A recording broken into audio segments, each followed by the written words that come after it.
నమస్తే, welcome to Disha TV. ప్రస్తుతం మనతో పాటు బీజేపీ సీనియర్ నేత అలాగే రాష్ట్ర ప్రధాన కార్యదర్శి కాసం వెంకటేశ్వర్ గారు ఉన్నారు. తెలంగాణ తాజా రాజకీయ పరిణామాలపై మాట్లాడదాం. ఎమ్మెల్సీ కవిత పదే ఒకటే వ్యాఖ్య చేస్తుంది. అది బీజేపీలో బీఆర్ఎస్ విలీనాన్ని నేను అడ్డుకున్నాను, నేను వ్యతిరేకము, అది చాలా ప్రయత్నాలు చేసింది, మా సొంత పార్టీ కలపడానికి ప్రయత్నం చేస్తే మాత్రం నేను ఒప్పుకోలేదని కూడా అని చెప్తుంది.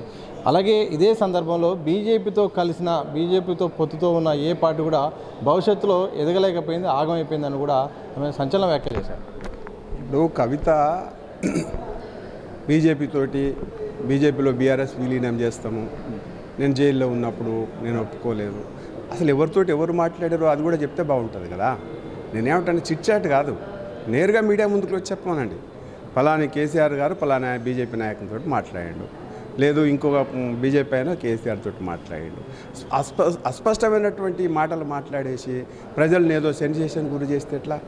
నీకు బాధ ఏందో నీ బాధ చెప్పుకో, లేదు ఎవడైనా కొత్తగా ఎవడైనా విషయం ఏదన్నా ఉంటే నువ్వు వచ్చి చెప్పు, మీడియా ముందరికి వచ్చి చెప్పు, స్పష్టంగా చెప్పు. దానికి ఇక్కడ చర్చ జరిగింది, పలానా రోజు ఇక్కడ జరిగింది, పలానా రోజు ఈయనతోటి మాట్లాడారు అని చెప్పు. నువ్వు జైల్లోనే ఉంటివి, నీతోటి కలిసేది ఎక్కడిది, నీకు చర్చ ఎక్కడిది అక్కడ. అంత ఏంటంటే ఏదో సెన్సేషన్ కోసము ఆమె ఫ్రస్ట్రేషన్లో ఉండి ఏదేదో మాట్లాడాలని చెప్పేసి మాట్లాడితే ఎట్లా? నేనేమంటున్నానంటే నువ్వు కరెక్ట్ చెప్పు, మేము కూడా దానికి ఏది సమాధానం చెప్తాము. గాలి మాటలు మాట్లాడేసి చిట్చాట్ల పేరు మీద సాటుగా మాట్లాడుకున్నాడు, ఇది కరెక్ట్ కాదు. ఆమె నాయకురాలు అయితే పెద్ద నాయకురాలు అని అనుకుంటే ఎట్లా? ప్రజలు గుర్తించాలా. పొత్తును ఆపాలని లేకపోతే విలీనాన్ని ఆపాలని చెప్పేసి ఎవరితోటి చెప్పిండ్రు, ఎవరితోటి మాట్లాడిండ్రు, నువ్వు ఎప్పుడు వద్దన్నావు, అసలు కావాలన్న వాళ్ళు ఎవరు, ఈ విషయం స్పష్టంగా చెప్పమని అడుగుతా ఉన్నాం మేము. దాన్ని అడిగితే క్లారిటీ వస్తాయి, తెలంగాణ ప్రజలు కూడా నిర్ధారించుకుంటారు. అసలు బీజేపీ పార్టీతోటి కలిస్తే ఏ పార్టీ ఉండదు. అరే నువ్వు ఏం మాట్లాడుతున్నావు అర్థమైందా నీకు? బీజేపీ పార్టీతోటి ఉన్నారు కాబట్టి ఇవాళ అన్ని పార్టీలు, మేము ఎన్డీఏ వీళ్ళన్నీ చాలా పార్టీలతోటి, వాజ్పేయి గారు 22 పార్టీలతోటి పొత్తు కలిపి ముందరకు పోయిండు. ఇప్పుడు కూడా మేము 20 పైన పార్టీలతోటి పొత్తు కలిపి చిన్న పార్టీలందరినీ కూడా అధికారం పంచుకుంటున్నాం. ఎక్కడ ఎవరిని అవమానపరచలే, ఎక్కడ ఎవరిని వెళ్ళిపోమని చెప్పలే, వాళ్ళకే ముఖ్యమంత్రులు ఇచ్చినాం. మాకంటే చిన్న పార్టీలకు కూడా ముఖ్యమంత్రి పీఠం ఇచ్చి గౌరవించినాం. ఆ మాత్రం కవితకు తెలియకుంటే ఎట్లా? ఏది పడితే అది మాట్లాడితే కాకిగోల చేస్తే ఎట్లా? నీకు అధికార దాహం ఎక్కువ ఉంటే తీర్చుకో, మీ నాయనతోటి కొట్లాడుకో, మేము వద్దంటలేము. మీ నాయనతోటి కొట్లాడుకో, లేకపోతే మీ అన్నతోటి కొట్లాడుకో, మాకేం అభ్యంతరం. మీ కుటుంబ వ్యవహారం, మా జోలికి ఎందుకు వస్తారు? మీ కుటుంబ వ్యవహారం కుటుంబంలో పరిష్కరించుకోండి, మాకేం అభ్యంతరం లేదు. మాకేం వాటాలు అడుగుతలేము, ఆస్తుల పంచాయతీలో మాకు సంబంధమే లేదు. మీ నాయన ఎంత సంపాదించుకుంటో మీకెరక, మీ అన్న ఎంత సంపాదించిండో మీకెరక, మీరు అది మాట్లాడుకోండి. అది తప్ప అనవసరంగా మిగతా పార్టీలకు అన్నిటికి రుద్ది అటువంటి ఆస్కారం ఎక్కడిది? నీకెక్కడిది హక్కు అంటున్నా? మిగతా పార్టీల గురించి మాట్లాడేటువంటి రైట్ నీకు లేదు. నీదేదన్నా ఉంటే మీ నాన్నతోటి మాట్లాడుకో, మీ అన్నతోటి మాట్లాడుకో, మీ బావతోటి మాట్లాడుకో, మీ అమ్మతోటి మాట్లాడుకో, మీ ఫ్యామిలీ వ్యవహారం ఏదైనా ఉంటే అది మాట్లాడుకోండి. మీ ఫ్యామిలీ వ్యవహారం తెలంగాణ ప్రజలందరూ రుద్ది తెలంగాణ ప్రజల్ని ఏదో ఫూల్స్ అని చెప్పేసి ఆలోచన చేస్తే ఎట్లా? నువ్వు తెలంగాణ ప్రజలకు ఏం చెప్పాలనుకుంటున్నావు? నువ్వు బీఆర్ఎస్ పార్టీ నేను ఉండను అనుకుంటేనే రోజుకు విమర్శిస్తున్నావు. మీ నాయన పూలే బొమ్మ 10 సంవత్సరాలు పరిపాలించింది కదా, అప్పుడు ఎందుకు అడగలే పూలే బొమ్మ పెట్టమని చెప్పేసి? సామాజిక న్యాయం జరుగుతలేదని అప్పుడు ఎందుకు అడగలేను? అంటే ఇప్పుడు సామాజిక న్యాయం లేదు, లేకపోతే పూలే బొమ్మ పెట్టలేదు, లేకపోతే మహిళలకు స్థానం లేదు. మొదటి మంత్రివర్గంలో కేసీఆర్ దాంట్లో మహిళలే లేరు, నువ్వెందుకు మాట్లాడలే? అసలు నువ్వేం మాట్లాడుతున్నావు? కవిత అప్పుడు ఎందుకు మాట్లాడలేదు, ఇప్పుడు ఎందుకు మాట్లాడుతుందంటే ఏం చెప్తారు? మేము అప్పుడు ఎందుకు మాట్లాడలేదంటే అప్పుడు అన్ని సవ్యంగా ఉన్నాయి. ఇప్పుడేముందంటే ఆస్తుల గొడవలు వచ్చినాయి, అన్నకి ఎంత ఇవ్వాలి, నాకెంత ఇవ్వాలి. మొన్న మీటింగ్ అయింది, ఒక మీటింగ్ పెట్టిరు. ఆ మీటింగ్లో కేసీఆర్ బొమ్మతో పాటు కేటీఆర్ని బ్యానర్ మీద ఎక్కించారు. కాబట్టి అఫీషియల్గా నా వారసుడు కేటీఆర్ అని కేసీఆర్ గారు చెప్పిండ్రు. దాని ఈమెకు ఇబ్బంది అవుతుంది. నన్ను ఎందుకు ప్రకటిస్తలేడు, మా అన్నను ఎందుకు ప్రకటించడు, అది గొడవ. ఒకటి అధికారం కోసం గొడవ, రెండవది అంత ఆస్తులు ఎక్కువ సంపాదించుకున్నప్పుడు ఈ గొడవలన్నీ వస్తాయి. మనం పక్క స్టేట్లో చూసినాం, జగన్మోహన్ రెడ్డి గారు చైర్మన్ ఆస్తులకు ఎట్లా కొట్లాడుతారో, అన్న చెల్లె. అదే తర్వాత నువ్వు అన్నీ చూడండి, కనిమూలి. తర్వాత ఇక్కడ రీజనల్ పార్టీస్ ఒక విషయం గుర్తుపెట్టుకోండి, రీజనల్ పార్టీస్ ఎప్పుడు కూడా కుటుంబాల పార్టీలో అధికారం కోసం కొట్లాడతారు, కుటుంబ పార్టీలో పైసల కోసం, డబ్బుల కోసం, సంపాదించుకున్న ఆస్తుల కోసం కొట్లాడతారు, దోసుకున్నటువంటి ఆస్తుల కోసం కొట్లాడతారు. లల్లు ప్రసాద్ యాదవ్ కొడుకు వాడు అక్కడ కొట్లాడుతూనే ఉన్నారు ఇద్దరు అన్నదమ్ములు. కనిమొళి అన్న స్టాలిన్ వాళ్ళ అన్న కొట్లాడటం శురు చేసినాం. ఈ జగన్మోహన్ రెడ్డి వాళ్ళ సిస్టర్ చూసినాం. ఇక్కడ కవిత కేటీఆర్ కొట్లాడడం చూసినాం. ఇదేమి పెద్ద కొత్త కూడా కాదు ఈ ఇండియన్ హిస్టరీలో. రీజనల్ పార్టీస్ అంటేనే మనం గుర్తుపెట్టుకోవాల్సినటువంటి అంశం ఒకటే, ఆస్తుల తగాదాలు ఉంటాయి, కుటుంబ తగాదాలు ఉంటాయి. అధికారం కోసం ఎవరు అధికారం వారసులు ఉంటారు, ఆ వారసత్వం కోసం కొట్లాట అవుతుంది. అదంతా కూడా ఇంటర్నల్ వ్యవహారం. అది తెలంగాణ ప్రజలకు కానీ భారతదేశ ప్రజలకు కానీ ఏం సంబంధం?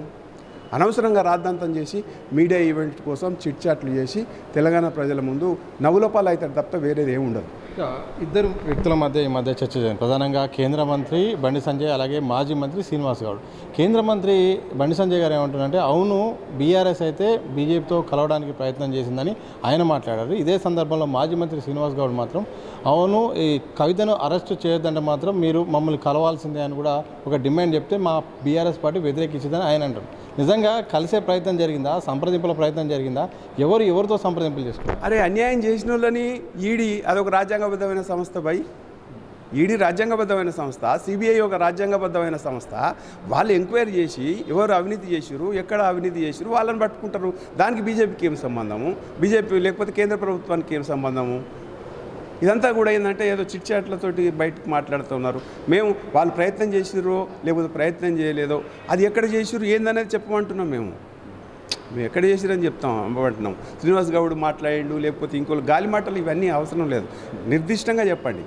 ఎస్ కాంగ్రెస్ పార్టీతోటి ఇంతకుముందు బీఆర్ఎస్ అప్పుడున్న టీఆర్ఎస్ పొత్తు పెట్టుకుంది, అది నిజం. రాజశేఖర రెడ్డి అప్పుడు పెట్టుకుంది.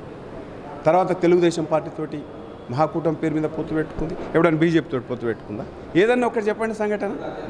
అవన్నీ మర్చిపోయి బీఆర్ఎస్ బీజేపీకి పొత్తు పెట్టుకోవడం కోసం ప్రయత్నం చేసింది. ఇవన్నీ ఏంటి? అసలు మేము స్పష్టంగా చెప్తున్నాం, అవినీతి పార్టీ, కుటుంబ పార్టీ మేము ఎప్పుడు యాక్సెప్ట్ చెయ్యము అని చెప్పేసి. కాళేశ్వరం ఏటీఎంగా మారిందని స్వయం ప్రధానమంత్రి గారే చెప్పినారు. దానిపైన ఎంక్వైరీ జరుగుతుంది. ఆ ఎంక్వైరీని రేవంత్ రెడ్డి గారు తొక్కిపెడుతూ ఉన్నాడు, ఇంకా దాన్ని సాగదీస్తూ ఉన్నాడు. దానికి కారణం ఏంది? వాళ్ళ మధ్యన లోపాయకరంగా అండర్స్టాండింగ్ ఉంది కాబట్టి ఇవాళ ఆ రకమైన ప్రయత్నం జరుగుతుంది. చాలా విషయాలు వస్తున్నాయి. కవితకు రేవంత్ రెడ్డికి ఇంతకుముందు కంపెనీలో డైరెక్టర్లు ఉన్నారని చెప్పేసి ఇవన్నీ వార్తలు వస్తున్నాయి. ఆయన నిజమా కాదా అనేటువంటిది కవిత లేకపోతే రేవంత్ రెడ్డి వాళ్ళు చెప్పాలా. కాబట్టి భాజపాకి ఏం సంబంధం? మేము అలయన్స్ కోరుకుంటున్నామా? మేమేం కోరుకుంటలేము. స్వయాన మేము బలపడుతున్నాం. మేము ఎమ్మెల్సీ గెలిచినాం. ఎమ్మెల్సీ సొంతంగా కాంగ్రెస్ పార్టీ మీద గెలిచినాం. అంతకుముందు ఎంపీలు 8 ఎంపీలు 50% కాంగ్రెస్ పార్టీతో ఈక్వల్గా గెలిచినాం. ఇవాళ 36% ఓట్లు ఆ రోజు ఉంటే ఇవాళ 7 నుంచి 12% ఓట్లు మాకు పెరిగినాయి. ఇవి కాంగ్రెస్ పార్టీ సర్వే చేసింది నిన్న మొన్న. ఆ సర్వే ఇంటర్నల్గా నాకు వచ్చినట్టు రిపోర్ట్ చెప్తున్నా. ఇవాళ 7 to 12% బీజేపీ ఓటు శాతం పెంచుకుంది మన ఎంపీ ఓట్లకు వచ్చినాయంటే. కాంగ్రెస్ మొత్తం డిక్లైన్ అయిపోయింది, టీఆర్ఎస్ డిక్లైన్ అయిపోయింది. ఓన్లీ తెలంగాణ ప్రజలు బీజేపీనే ఇవాళ చూస్తున్నారు. కాబట్టి ఇవన్నీ చూసే ఇవాళ ఈ రకంగా మాట్లాడుతున్నారు బీఆర్ఎస్ కాంగ్రెస్ పార్టీ. పొద్దున్న లేస్తే బీజేపీ వాళ్ళని తిట్టాలి, మోడీ గారి ప్రతిష్టను దిగదార్చాలి, అదొక్కటి తప్ప వేరే ఏం లేదు. కాబట్టి ఇవన్నీ జరుగుతూనే ఉంటాయి. పొత్తు మేము ప్రయత్నం చేయలేదు, రాబోయే కాలంలో మేము కోరుకుంటలేము. అది మా చేతిలో కూడా లేదు. నేషనల్ పార్టీ ఆలోచన చేస్తుంది. ఇక్కడ కింద ఏ నాయకుడు, ఈ రాష్ట్ర నాయకులు ఎవరో చేస్తారనేది కూడా కరెక్ట్ కాదు. నేషనల్ పార్టీ పొత్తులు సందర్భాన్ని బట్టి, సమయాన్ని బట్టి ఆలోచన చేస్తుంది. ఇప్పుడు ఆ సందర్భం లేదు, సమయం లేదు. ఎందుకు వచ్చింది? ఈ పొత్తు గురించి ఎందుకు వచ్చింది? విలీనం గురించి ఎందుకు వచ్చింది? అప్పుడు కూడా చెప్పిండ్రు కేసీఆర్ గారు కాంగ్రెస్ పార్టీలో విలీనం చేస్తారని చెప్పేసి వార్తలు వచ్చినాయి. అప్పుడు మేము కామెంట్ చేసినామా? రకరకాల సందర్భాలను బట్టి టీఆర్ఎస్ కాంగ్రెస్ పార్టీ ఆడుతున్న డ్రామా ఇది. బీజేపీ ప్రతిష్ట పెరుగుతుంది కాబట్టి ఈ డ్రామా ఆడుతూ ఉన్నారు. ఈ డ్రామాలో Congress party, Revanth Reddy, TRS party 2 భాగస్వామ్యమే. కాబట్టి ఇవన్నీ పట్టించుకోవాల్సిన అవసరం లేదు. మేము అసలు పొత్తు కోసం కానీ దేనికోసం వెంపర్లాడతలేం. తెలంగాణ ప్రజలు స్పష్టంగా మా వైపు ఉన్నారనేది మాకు తెలుసు. కాళేశ్వరం కమిషన్ నోటీసులు ఇచ్చిన నేపథ్యంలో ఇటు బీజేపీ ఎంపీ ఈటెల రాజేందర్ అలాగే మాజీ మంత్రి హరీష్ రావు రహస్యంగా భేటీ అయ్యారు. అలాగే ఇదే సందర్భంలో మాజీ ముఖ్యమంత్రి బీఆర్ఎస్ అధినేతతో ఫోన్లో మాట్లాడారు.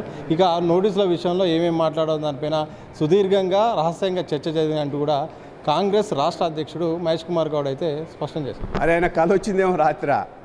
ఆయన కళ వస్తే ఆ కళను యథార్థం అనుకొని చెప్పేసి బయట చెప్తే ఎట్లా?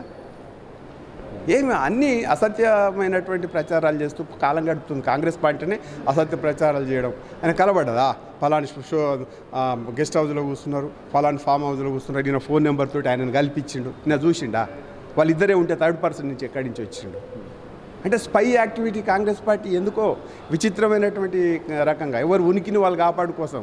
రేవంత్ రెడ్డి ఏమో మోడీ గారిని తిడితే పెద్ద నాయకుడు అవుతారని చెప్పేసి, ఈ పిసిసి ప్రెసిడెంట్ ఏమో ఆయనకేం పని లేక ఆడ తొంగి చూసుడు, ఈడ తొంగి చూసి ఆడో ఓటుండు, ఈడో ఓడు ఉన్నాడు, ఈడేం ఫోన్లో మాట్లాడితే పరా పిసిసి ప్రెసిడెంట్కు? అదే కళని నిజం అనుకుంటే ఎట్లా? కాబట్టి ఇదన్నీ అసత్యమైనటువంటి ఆరోపణలు చేస్తూ ఏదో ఒకటి బట్టగాల్చి మీద వేయాలని చెప్పేసి ఆలోచన చేస్తారు. ఈటల రాజేందరు, హరీష్ ఆడ కూర్చున్నారు, ఫోన్లో మాట్లాడిరు, ఈ నెంబర్ తోటి ఈ నెంబర్కి పోయి బయట పెట్టాం. గవర్నమెంట్ అలాదే కదా, ఏ ఫోన్ నెంబర్ తోటి ఏది మాట్లాడిరో ట్యాపింగ్ బయట పెట్టాం. నీకు వచ్చింది కదా, నీకైతే సమాచారం వచ్చింది కదా, ఎస్ బయట పెట్టండి, బయట పెట్టి రుజువు చేయండి. ఉట్టిగా గాలికి వదిలేసేసి ఏదో మాటలు మాట్లాడి హెడ్లైన్స్ కోసం మాట్లాడితే ఎట్లా? మీడియాకు న్యూస్ కావాలి కాబట్టి ఏదో ఒకటి మాట్లాడితే ఎట్లా? పీసీసీ ప్రెసిడెంట్ హోదాలా కొంచెం బాధ్యతగా మాట్లాడాలి. ఎస్ మేము ఓకే, నువ్వు అన్నది నిజమైతే బయట పెట్టు. నీ కళే అంటున్నా, నువ్వు కలగన్నావు అంటున్నా, కళని బయట పెట్టి చెప్పినావు అంటున్నా. నువ్వు కాదు కళ కాదు ఇది నిజమని చెప్పేసి బయట పెట్టు, ఆధారాలతో బయట పెట్టు. ఏ ఫామ్ హౌస్లో కూర్చున్నారు, ఏ టైం కూర్చున్నారు, ఏ ఫోన్ నుంచి కేసీఆర్కి మాట్లాడిచ్చిండు, వాళ్ళు ఏం మాట్లాడుకోరు, ఇదంతా ఇన్న అంటున్నావు కదా, బయట పెట్టు. ఎవడొద్దు అంటా ఉన్నాడు? అన్ని అసత్య ఆరోపణలు చేసి బట్టగాల్చి మీద చేసి నాయకుల యొక్క ప్రతిష్టను దిగదార్చే ప్రయత్నం కాంగ్రెస్ పార్టీకి ఎప్పుడు చేయాలనుకుంటుంది. అది రేవంత్ రెడ్డి రాహుల్ గాంధీ, రేవంత్ రెడ్డి, మోడీ గారిని తిడితే మేము పెద్ద లీడర్లు అవుతాం అనుకుంటాం. ఇక్కడ పిసిసి ప్రెసిడెంట్ ఏమో బండి సంజయ్ని, కిషన్ రెడ్డి గారిని, రాజేందర్ని ఇట్లా వీళ్ళని తిట్టి నేను పెద్ద లీడర్ని అవుతాను అనుకుంటాను. ఎట్లా అవుతారు చెప్పండి? నీ యాక్టివిటీ ఏంది? గాంధీ భవన్ పరిమితమై ఏది పడితే అది మాట్లాడితే ఎట్లా? వాస్తవాలు బయటికి చెప్తే మంచిది. ఇప్పటికే మేము చెప్తున్నావా, నువ్వు అన్నదానికి కట్టుబడి ఉంటే పీసీసీ ప్రెసిడెంట్ ఎస్ ఆధారాలు బయట పెట్టు, నిజమైతే ఆధారాలు పెట్టు. నీ దగ్గరనే ప్రభుత్వం ఉంది, నువ్వే చెప్పు బయటికి. అంతేగాని ఉత్తిగా మాట్లాడవద్దు, కళ్ళబడ్డాయన్నీ బయటకు వచ్చి తెల్లారి చెప్పొద్దు. మొత్తంగా ఇది ఎమ్మెల్సీ కవిత చిట్చాట్ల పేరుతో బీజేపీని టార్గెట్ చేస్తూ ఆరోపణలు చేస్తుంది. సరైన పద్ధతి కాదు. దమ్ముంటే బయటకు వచ్చి మీడియా ద్వారా కానీ, పార్టీ వేదిక ద్వారా కానీ, ఆమె వేదిక ద్వారా కానీ అసలు విషయాలు చెప్పాలి తప్ప ఇలా కాలం వెల్లదీస్తూ ఏదో రకంగా బీజేపీపై బురద జల్లే ప్రయత్నం చేసింది. సరైన విధానం కాదు. అలాగే ఆమె పార్టీలో పదవి కోసమో, ఇంట్లో ఆస్తుల గొడవ కోసమే ఆమె బయటకు వచ్చి ఇట్లా నానా హంగామా చేస్తుంది తప్ప మరే విషయం కాదని చెప్పారు. మరోవైపు పీసీసీ అధ్యక్షుడు మహేష్ కుమార్ గౌడ్ ఏ ఆధారాలతో ఈటెల రాజేందర్ అలాగే మాజీ మంత్రి హరీష్ రావు కలిసినరో ముందు ఆధారం బయట పెట్టాలి తప్ప నోటికి వచ్చినట్టు ఏదో బట్టగాల్చి మీదేద్దంటూ కూడా కాసం వెంకటేశ్వర్లు బీజేపీ సీనియర్ నేత సవాల్ చేసిన సందర్భం చూడొచ్చు. కెమెరా పర్సన్ సూర్యబాబుతో సతీష్ దిశా టీవీ, హైదరాబాద్.